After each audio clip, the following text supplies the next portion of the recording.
来继续来看这个新竹市，嘛来有关到防疫的战绩，针对125座的公园、14场的公有市场，甲这个车头百货公司等等，人较多的所在，拢来做消毒。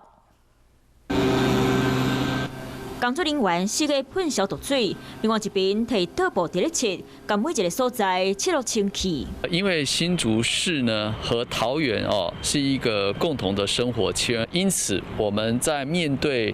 防疫抗疫的这个工作上我们是料敌从宽了当病院本土病例变多，互新竹市唔敢放风控，拢进来做防护。 因为布逃的关系，截至目前为止，新竹市所匡列居家隔离的这个人数是12位。第一章市啊休市消毒14位菜市啊，所以针对150处公园、甲车头、百货公司含人济所在，卖伫这2礼拜内做好消毒。 市府做好消毒的工作，嘛提醒民众，若是拄到有人伫咧消毒，唔免紧张，会当先离开消毒的所在，较袂去触到药剂。民众嘛要接洗手，挂好喙暗，全面做配合，才当甲疫情控制调回。